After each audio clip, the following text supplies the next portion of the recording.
نیکسټ ټاپک چې زمونږ دی هغه دی د لاجیکل اپریټرز په باره کې. لاجیکل اپریټرز چې دی که نه د هغې ریسپانس دلته کې موږ له راکړی. لاجیکل اپریټر دوه دي، یو اینډ دی او یو آر دی. ټیک شوه، یو ناټ دی. درې لاجیکل اپریټرز دي. اول به دلته کې په دې کمنټ کې ځان سره دلته کې ولیکو لاجیکل اپریټر په دې فایل کې. ټیک شوه، کم کم دي؟ یو دی اینډ. اینډ دپاره دا ساین یوز کېږي یا اینډ هم یوز کېږي.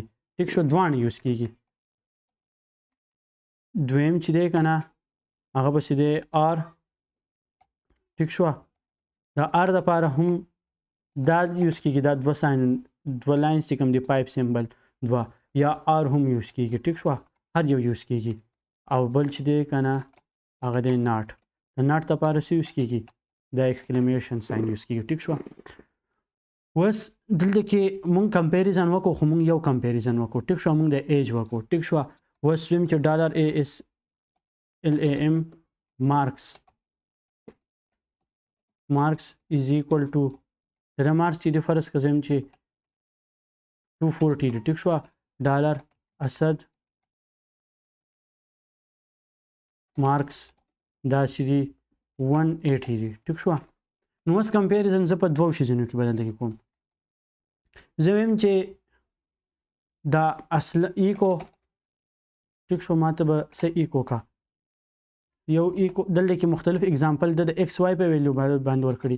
زه په دې مارکس باندې ورکوم. زه به ویم چې د اسلم مارکس اسد ایج چې دی که نه هغه سیوا دی د اسلم د ایج نه، یا د اسد مارکس چې دی هغه سیوا دی د اسلم د مارکس نه. چې په دې دواړو کې کم کنډیشن هم ټرو دی، نو بس ما ته 1 پرنټ کا. اوس په دلته کې وګورو چې دی بل 1 د ورسره خواته پرنټ کوم. زه به د هغې نه مخکې دلته کې ولیکم چې ایکو بي آر. ټیک شوه، او بي آر ما دلته کې ولګو.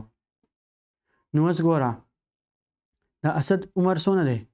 20 دی، او د اسد مارکس کم دی. نو په دواړو کې ته کم سیوا دی. ټیک شوه، یو تی سیوا دی، یو کنډیشن خو صحیح دی کنه، د اولنې او بالکل صحیح دی چې د عمر تی سیوا دی، مارکس تی نه سیوا. نو چې په دواړو کې یو هم صحیح شو آر مطلب دا چې یا دا صحیح یا دا صحیح. نو مطلب پوره کنډیشن چې مالا اوکې ون خاص صحیح شو. دی و چې بالکل دا ټرو خبره ده چې په دا کې یو کنډیشن ټرو دی، مطلب ټرو دی. چې په کې اینډ ولګم چې زم د اسد دی مارکس هم سیوای او د اسد دی نمبر هم سیوای. نو اوس چې دی اوس په کنډیشن صحیح فالز ما د دې نه ون غیب شو. ټیک شو، نو دا اپریټر دی لپاره یوز کیږي. او بل اپریټر چې دی هغه دی ناټ.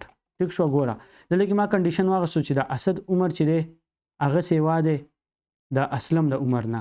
نو بالکل صحیح ده. خو زم چې د دې چې کم ریزلټ راشي هغه الټا کا.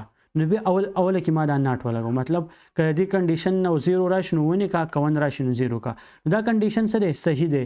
نو چې دی اوس دا الټه کې دا به شي غلط بشي.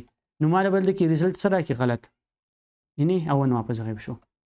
نو دا و کنډیشنز. ټیک شو، لاجیکل اپریټرز شو. نیکسټ ټاپک په څه ګورو چې دلته کې مونږ لا د سره کړو چې څه ډیسکس کول غواړي. بل ټیک تا نو بل ټاپک چې د لاجیکل اپریټر هم وشو. بل چې د کنټرول سټرکچر ډیسکس کول غواړي. کنټرول سټرکچر چې یو اف ته او اف ایلس دی او دا شانتي چې د سویچ هم دی، لوپونه هم دی. کنټرول سټرکچر نه مخکې مونږ دا وګورو چې ویریبل نیمینګ رولز څه دي. دی ویریبل چې مونږ کوم نیم ورکو د دې رولز. نو په نیکسټ ویډیو کې به دا ډیسکس کوو.